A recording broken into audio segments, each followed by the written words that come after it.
Assalamualaikum warahmatullahi wabarakatuh. Selamat pagi adik-adik sekalian. Mudah-mudahan adik-adik sekalian dalam keadaan sehat walafiat.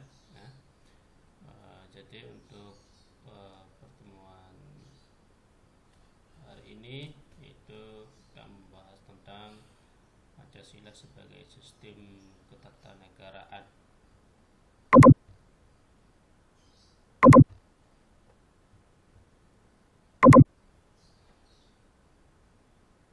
Jadi Pancasila dalam konteks ketatanegaraan Republik Indonesia. Kedudukan Pancasila sebagai sumber hukum dan dasar negara Indonesia didasari dari fungsi hukum bagi bangsa Indonesia. Jadi apa sih fungsi hukum bagi bangsa Indonesia terhadap adanya kedudukan Pancasila itu? Yang pertama, adanya Pancasila sebagai fungsi hukum bangsa Indonesia itu untuk menjamin keperluan hak asasi manusia dari kemungkinan penindasan atau kewenangan penguasa atau pemerintah. Nah, jadi adanya Pancasila itu ya untuk menjamin penegakan hak asasi manusia kemungkinan apabila terjadi penindasan yang dilakukan oleh para penguasa atau pemerintah. Ya, misalnya sekarang itu terjadi penembakan 6 FPI. Nah, oleh karena itu untuk mengungkap pelanggaran hak asasi manusia makanya perlu dibentuk tim independen. Nah, oleh karena itulah maksud dari negara Pancasila itu. Apabila ada negara ataupun penguasa melakukan penindasan yang dikategorikan melanggar hak asasi manusia, itu perlu diusut secara tuntas. Nah, untuk kasus 6 anggota FPI itu masih dalam proses penyelidikan seperti apa nanti penegakan hak asasi manusia.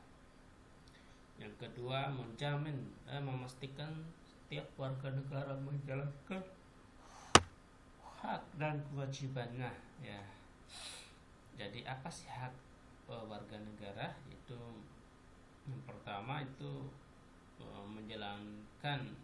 membela negara, ya. Nah, itu haknya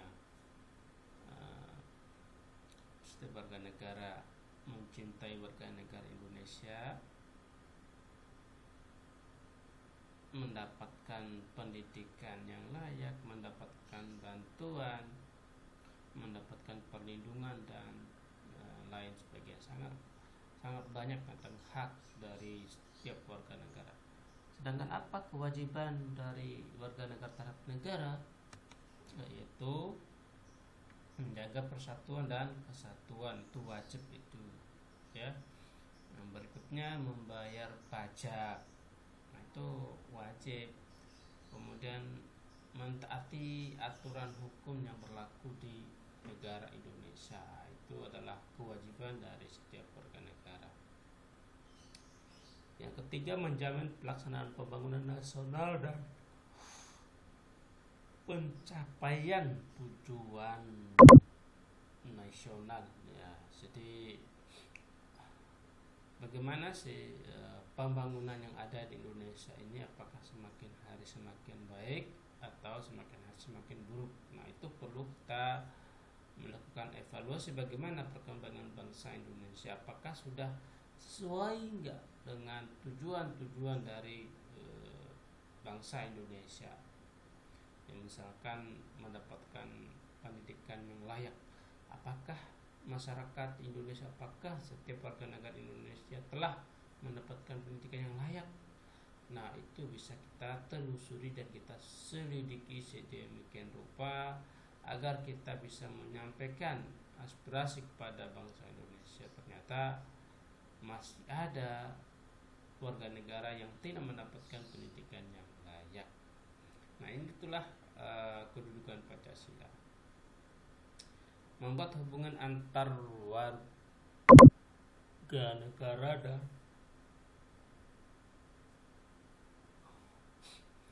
membuat hubungan antar warga negara dengan warga negara dengan pemerintah selaras, serasi dan seimbang ya.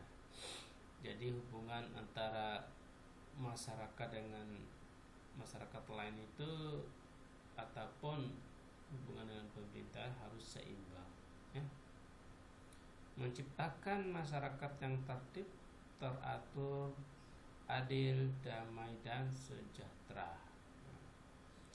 Jadi inilah kedudukan Pancasila. Nanti dia akan bagaimana rumusan-rumusan Pancasila itu memberikan kehidupan yang aman, tertib, teratur, adil, damai dan sejahtera. Kemudian berikutnya ya, sebagai negara hukum Indonesia mempunyai prinsip-prinsip sebagai berikut. Ya, kita ini kan merupakan salah satu negara hukum ya. Jadi dalam negara hukum kita memiliki prinsip-prinsip. Ada 5 prinsip yang harus dipegang oleh bangsa Indonesia. Yang pertama, mengakui dan melindungi hak asasi manusia. Ya, artinya hak asasi manusia itu harus dijunjung tinggi oleh negara maupun bangsa Indonesia. Memiliki kelembagaan peradilan yang bebas, tidak memihak, serta dalam melaksanakan tugasnya tidak dipengaruhi oleh kekuasaan atau kekuatan manapun. Ya, jadi kita akan memiliki lembaga peradilan. Lembaga peradilan ini harus bersih, jujur, tidak berpihak kepada siapapun dalam menjalankan tugasnya, sehingga dalam menjalankan tugasnya tidak memihak kepada siapapun.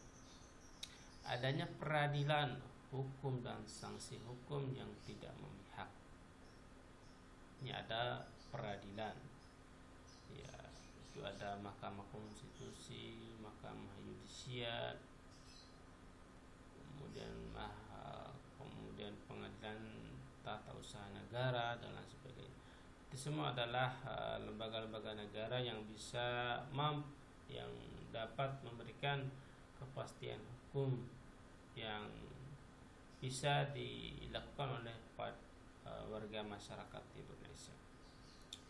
Dalam pelaksanaan kehidupan berbangsa dan bernegara, segala sesuatunya berdasarkan hukum. Tujuan dari adanya hukum adalah untuk mewujudkan kehidupan masyarakat yang tertib dan teratur ya. Jadi adanya hukum itu akan menciptakan kehidupan yang tertib dan teratur ya. Artinya bahwa adanya hukum ini adalah dia akan mengatur segala sesuatu tentang kehidupan masyarakat ya. Baik itu masalah ekonomi, sosial, politik, pendidikan, budaya, itu harus ada aturan hukumnya agar perilaku masyarakat itu bisa teratur dan bisa efektif. Nah, itulah gunanya adanya hukum ataupun aturan-aturan yang berkaitan dengan aktivitas masyarakat. Tata urutan peraturan perundang-undangan ya. Jadi dalam aturan hukum ataupun aturan yang dimiliki Indonesia itu ada aturannya. Dalam hukum itu yang paling tertinggi itu adalah Undang-Undang Dasar 1945. Yang kedua itu undang-undang, yang ketiga itu TAP MPR, yang keempat itu peraturan presiden, baru nanti ke peraturan daerah, peraturan bupati, peraturan desa. Nah, itu adalah tata urutan peraturan perundang-undangan yang ada di Indonesia. Dan tata aturan itu masih berlaku hingga sekarang ini. kira-kira siapa yang bisa menyusun undang-undang? Nah, yang menyusun undang-undang itu adalah lembaga Dewan Perwakilan, adalah Majelis Permusyawaratan Perwakilan atau MPR bersama DPR maupun Presiden dalam merancang, menyusun dan melaksanakan isi dari undang-undang itu sendiri. Kemudian kedudukan Pancasila, ya. Pancasila sebagai dasar negara adalah sumber dari segala sumber hukum atau disebut sumber tertib hukum Indonesia, ya. Jadi kedudukan Pancasila itu sendiri dalam sistem ketatanegaraan Indonesia itu sebagai dasar negara. Ya, sebagai dasar negara adalah sumber dari segala sumber hukum. Pancasila merupakan asas kerohanian tertib hukum Indonesia yang dalam pembukaan Undang-Undang Dasar 1945 yang dijabarkan 4 pokok pikiran, ya. Yang berikutnya mewujudkan cita-cita hukum bagi hukum dasar negara, baik hukum dasar tertulis maupun hukum dasar tidak tertulis, ya. Jadi itu kedudukan dari Pancasila, bagaimana dia mewujudkan cita-cita hukum bagi bangsa Indonesia, baik itu yang tertulis maupun yang tidak tertulis. Pancasila mengandung norma yang mengharuskan Undang-Undang Dasar mengandung isi yang mewajibkan pemerintah dan lain-lain.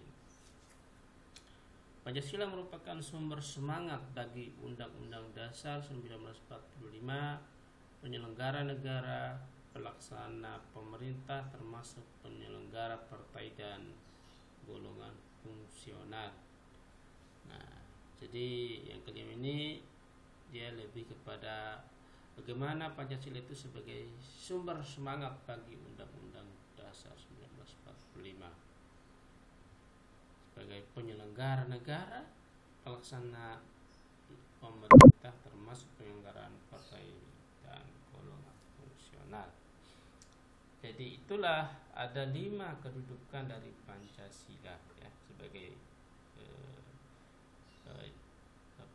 yang ada dalam sistem ketatanegaraan Indonesia. Oke.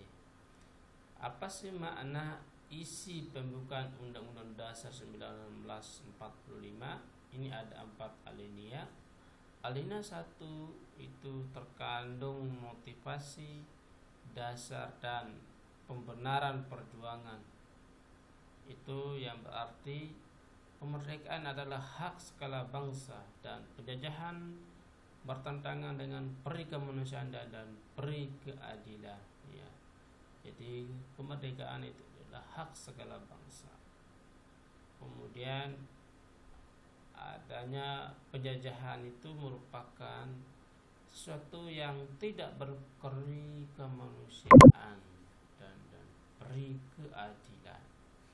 Itu makna isi dari pembukaan Undang-Undang Dasar 1945 alinea 1. Kemudian yang alinea kedua itu mengandung cita-cita bangsa Indonesia. Apa sih cita-cita bangsa Indonesia? Yaitu negara yang merdeka, bersatu, berdaulat, adil dan makmur. Alinea ketiga memuat petunjuk dan tekad pelaksanaannya. Ya, dia meminta petunjuk kepada Yang Maha Kuasa atas diberikan kemerdekaan. Ya, artinya bahwa Indonesia itu atas kemerdekaan itu berkat dan petunjuk dari rahmat Tuhan Yang Maha Esa, atau yang berbunyi dalam alinea ketiga itu menyatakan bahwa kemerdekaan atas berkat rahmat Allah Yang Maha Kuasa. Jadi adanya merdeka itu atas berkat rahmat Allah yang Maha Kuasa. Kemudian alinea keempat, memuat tugas negara atau tujuan nasional, penyusunan Undang-Undang Dasar 1945, bentuk susunan negara yang berkedaulatan rakyat dan dasar negara Pancasila. Ya. Jadi makna alinea keempat itu memuat tentang tugas negara. Selain itu juga ada tujuan nasional.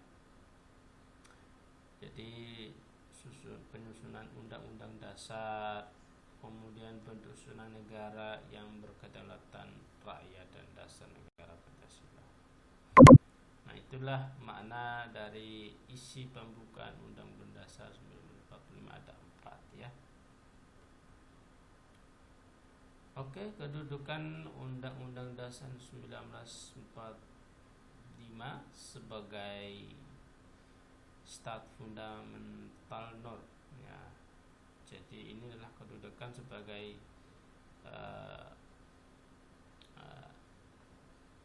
aturan dasar bangsa Indonesia ataupun norma dasar. Dari segi isinya, pembukaan Undang-Undang Dasar 1945 memuat dasar-dasar pokok negara sebagai berikut. Dasar tujuan negara, baik tujuan umum maupun tujuan khusus. Ketentuan diadakan Undang-Undang Dasar Negara, bentuk negara, dasar filsafat negara atas kerohanian negara. Nah, ini adalah kedudukan ya undang-undang sebagai norma dasar. Yang kedua ya, jadi yang pertama itu dari segi isinya dalam pembukaan undang-undang dasar itu ya, dia membuat tentang tujuan umum dan tujuan khusus. Apa sih tujuan umum dan tujuan khusus? Itu ada dalam pembukaan Undang-Undang Dasar 1945. Kemudian ada nanti diatur tentang Undang-Undang Dasar Negara. Kemudian yang berikutnya itu berbicara tentang bentuk negara. Apa sih bentuk negara Indonesia? Itu ada juga di Undang-Undang Dasar. Kemudian dasar filsafat negara itu memegang prinsip kerohanian negara. Selanjutnya, poin yang kedua yaitu pembukaan Undang-Undang Dasar 1945 mempunyai hakikat dan kedudukan sebagai berikut. Pertama, mempunyai hakikat kedudukan yang terpisah dari batang tubuh Undang-Undang Dasar 1945. Mempunyai tertib hukum tertinggi ya. Pada hakikatnya mempunyai kedudukan lebih tinggi daripada batang tubuh Undang-Undang Dasar 1945. Yang ketiga, merupakan pokok kaidah negara yang fundamental yang menentukan adanya Undang-Undang Dasar 1945 yang menguasai hukum dasar negara yang tertulis maupun tidak tertulis. Mengandung pokok-pokok pikiran yang dijabarkan dalam pasal-pasal Undang-Undang Dasar 1945. Nah, ini adalah poin yang kedua itu tentang dalam pembukaan Undang-Undang Dasar itu memiliki hakikat dan kedudukan ya. Jadi ini poin pertama itu membahas tentang hakikat kedudukan yang terpisah dari badan tubuh ya. Jadi dia memiliki tempat yang berbeda ya antara batang tubuh dengan isi ya. Jadi dalam Undang-Undang Dasar 1945 itu disebut sebagai tertib hukum tertinggi yang ada di Indonesia. Jadi tertib hukum tertinggi itu adalah Undang-Undang Dasar 1945. Kalau ada aturan di luar itu, di atas itu, pokoknya yang paling tertinggi aturan hukum yang ada di Indonesia itu adalah Undang-Undang Dasar 1945. Itu adalah hukum yang tertinggi di Indonesia.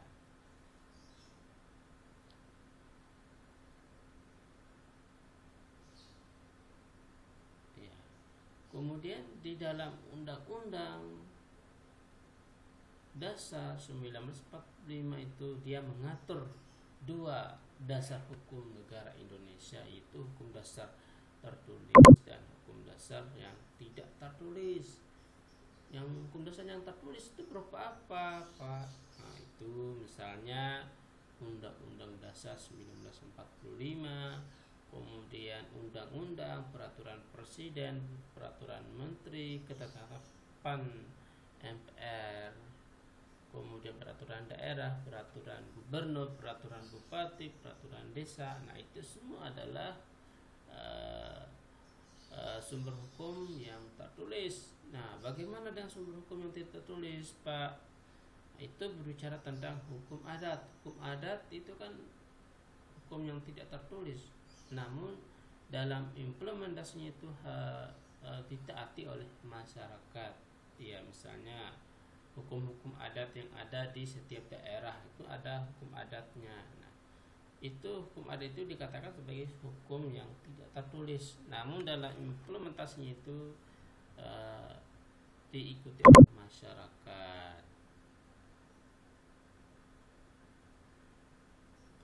Ya, di dalam kemudian yang berikutnya itu mengandung pokok-pokok pikiran yang dijabarkan dalam pasal-pasal Undang-Undang Dasar 1945.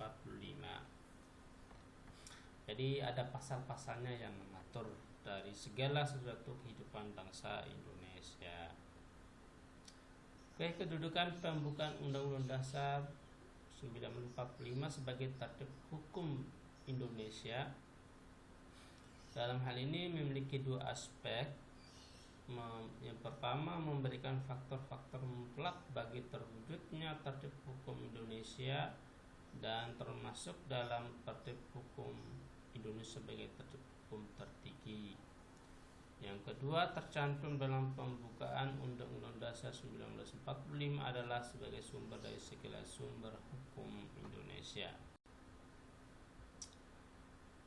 Nilai-nilai yang terkandung dalam pembukaan Undang-Undang Dasar 1945 akan diwujudkan ke dalam pasal-pasal Undang-Undang Dasar 1945 dan kemudian dijabarkan dalam peraturan-peraturan hukum positif seperti ketetapan MPR, undang-undang, peraturan pemerintah, pengganti undang-undang, peraturan pemerintah dan peraturan-peraturan lainnya. Itu adalah nanti itu bentuk peraturan hukum positif yang ada di Indonesia ya.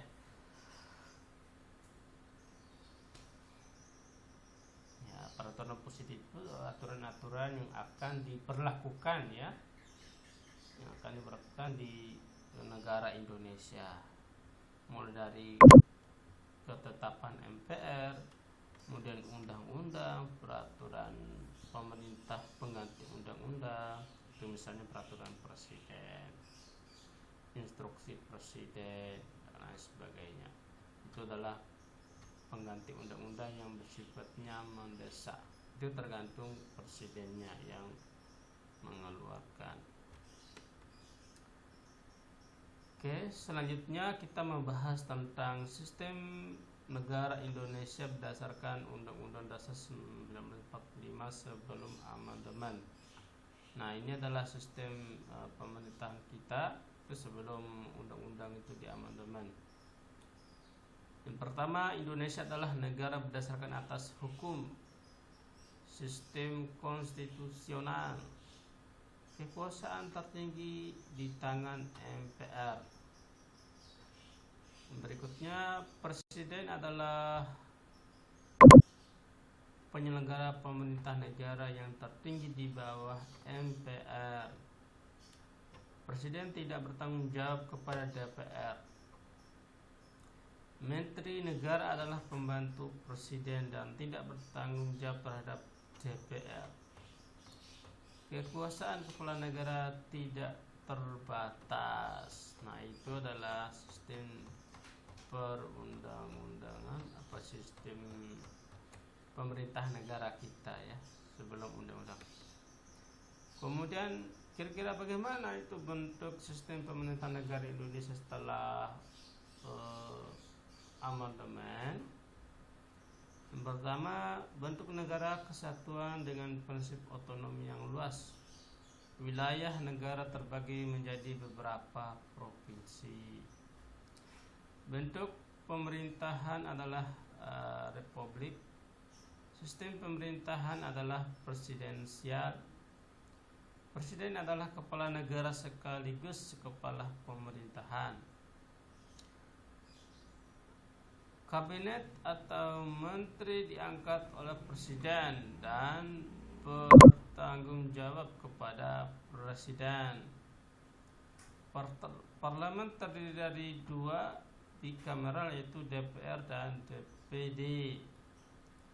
Kekuasaan yudikatif dijalankan oleh Mahkamah Agung dan badan peradilan di bawahnya. Ini adalah sistem pemerintahan negara Indonesia setelah diamandemen. Ini lebih spesifik ya, lebih jelas tugasnya DPR, Presiden, MPR, kemudian Mahkamah Yudikatif itu lebih spesifik ya dari tahun-tahun sebelumnya.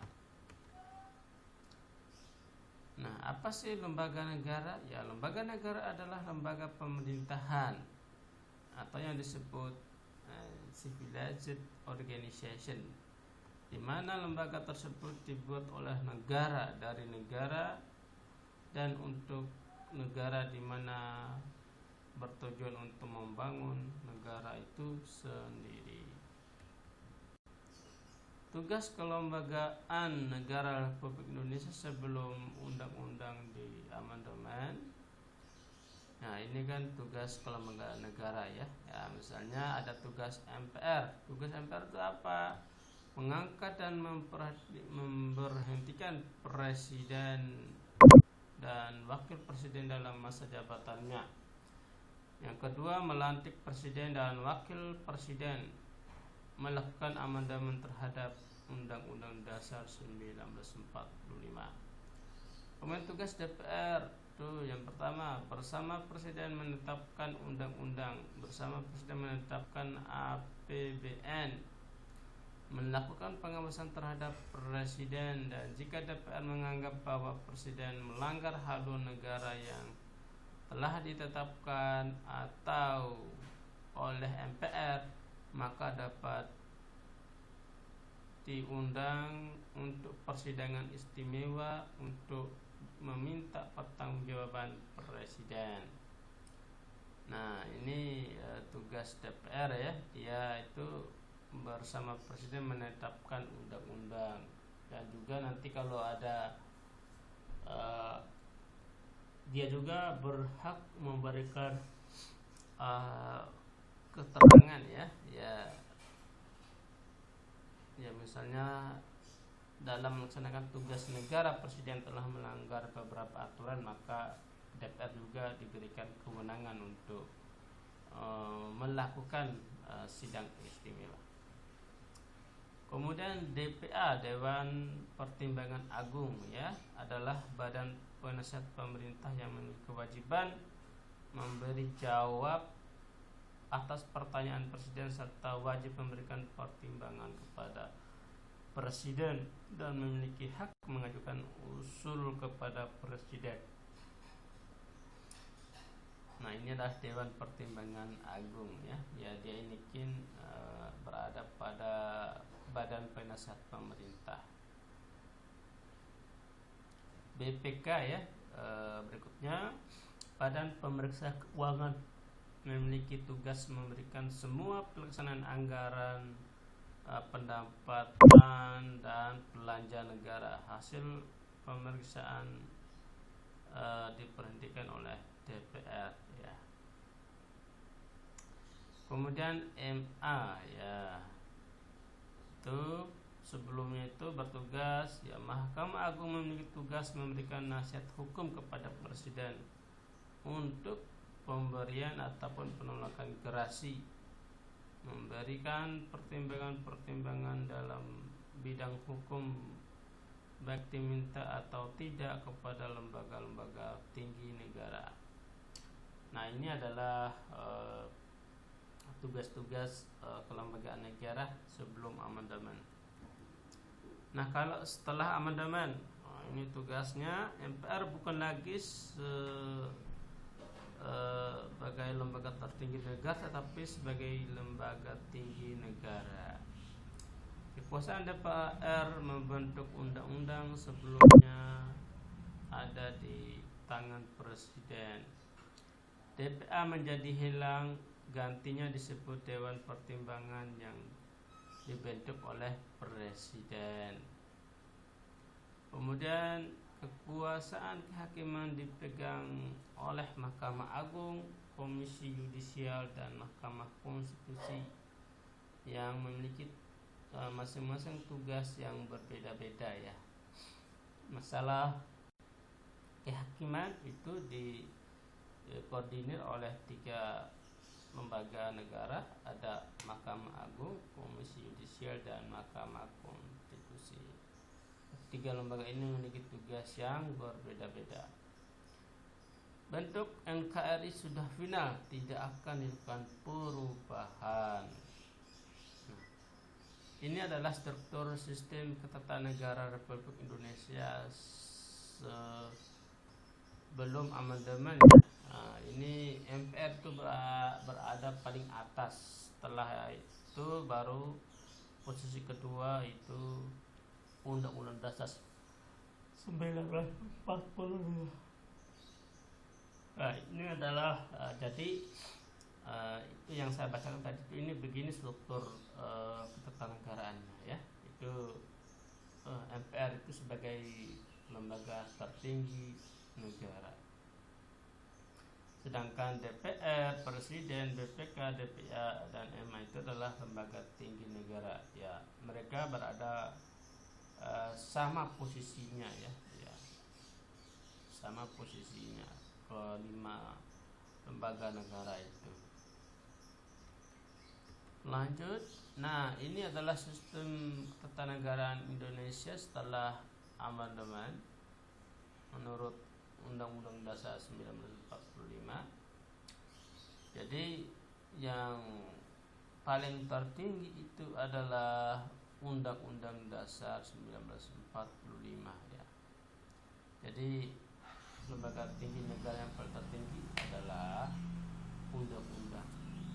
Kemudian sementara lembaga tinggi negara lainnya mulai dari Presiden, BPK, DPR, MPR, DPD, MA, MK, dan KY itu adalah lembaga tinggi negara. Kemudian ya, ada namanya KPU. Itu kan di bawah langsung undang-undang. Kemudian ada Bank Sentral.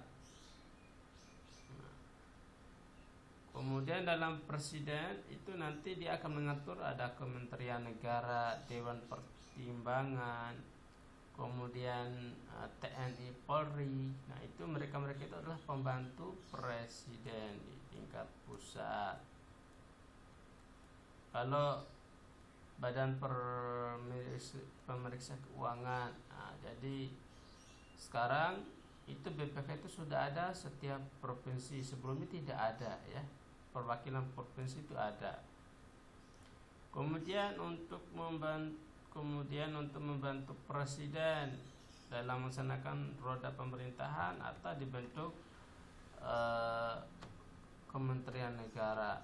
Selain itu juga pemerintah daerah provinsi itu ada gubernur, ada DPRD, kemudian ada pemerintahan daerah, kabupaten dan kota, itu bisa berupa bupati atau wali kota. Kemudian DPR, MPR, DPD. Nah, kemudian MA itu akan membentuk badan-badan lain yang fungsinya berkaitan dengan kekuasaan kehakiman. Kemudian dalam lembaga yudisial itu ada lembaga peradilan umum, itu berada di daerah, lembaga peradilan agama, lembaga peradilan militer, dan lingkungan peradilan tata usaha negara itu masuk dalam kategori daerah, ada di setiap daerah. Kalau pusat itu ada MA, ada MK, dan KY. Kalau di daerah itu ada peradilan umum, peradilan agama, peradilan militer, dan peradilan PT-UN. Mereka itu akan bekerja di lintas daerah.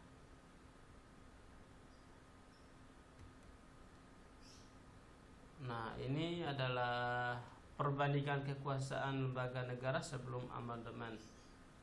Ada lembaga eksekutif, itu seperti presiden ya. Nah, ini sebelum amandemen itu kekuasaan presiden sangat dominan ya. Presiden memiliki kekuasaan yang besar dalam membentuk undang-undang. Presiden dan wakil presiden dipimpin oleh MPR. Berikutnya menetapkan peraturan pemerintah untuk menjalankan undang-undang. Ini adalah kekuasaan lembaga eksekutif. Kalau legislatif itu memberikan persetujuan atas RUU yang diusulkan oleh presiden, memberikan persetujuan atas Perpu, memberikan persetujuan atas anggaran. Itu lembaga legislatif. Kalau lembaga yudikatif, ya kekuasaan kehakiman yang merdeka. Lingkup kekuasaan kehakimannya itu ada MA, ada Mahkamah Konstitusi, dan Komisi Yudisial. Kemudian yang ketiga itu Mahkamah Agung. Nah, hanya itu yang bisa berfungsi, yang lain itu tidak berfungsi.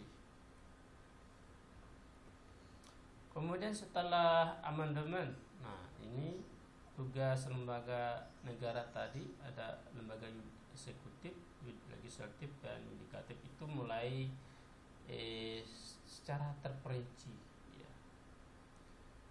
Jadi misalnya presiden tidak lagi membentuk undang-undang, melainkan hanya mengajukan RUU ke DPR. Presiden dan wakil presiden tidak lagi dipilih oleh MPR. Masa jabatan presiden selama 5 tahun secara tegas dibatasi untuk 2 periode.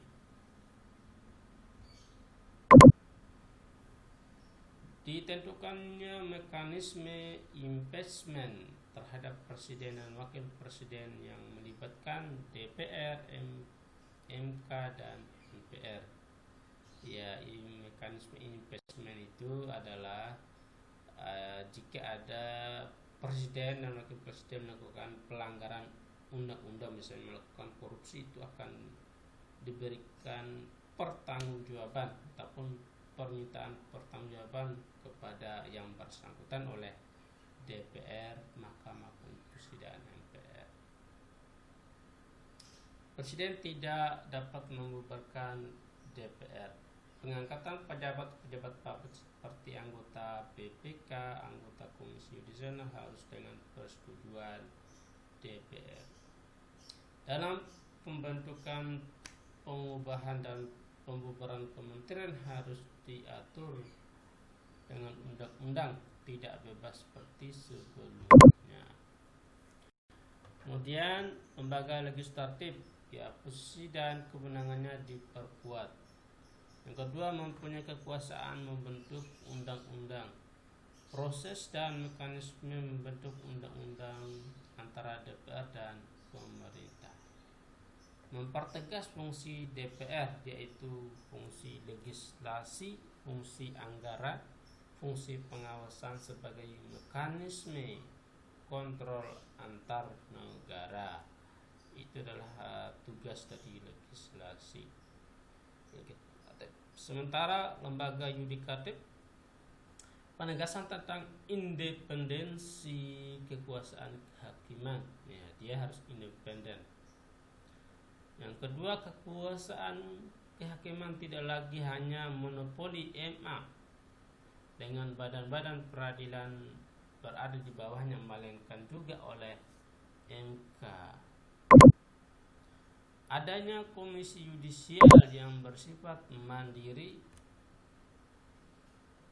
ya, adanya komisi yudisial yang bersifat mandiri yang berwenang lain dalam rangka menjaga dan menegakkan kehormatan, keluhuran martabat serta perilaku hakim. Keempat, kehadiran MK dengan 9 hakim konstitusi. Ya, jadi adanya MK ini, mereka memiliki 9 hakim konstitusi. Apa tugasnya mereka? Itu menguji undang-undang terhadap Undang-Undang Dasar 1945, memutus sengketa kewenangan konstitusional lembaga negara, memutus pembubaran partai politik, memutus pembubaran hasil pemilu. Yang berikutnya, wajib memutus pendapat tentang impeachment terhadap presidennya. Nanti kalau benar presiden melakukan pelanggaran, itu nanti yang mengeluarkan putusan itu ada di tangan Mahkamah Konstitusi. Oke, sekian dan terima kasih. Itu adalah penjelasan saya tentang Pancasila dalam sistem ketatanegaraan Republik Indonesia. Jika ada yang ingin ditanyakan, dipersilakan, saya buka sesi tanya jawab.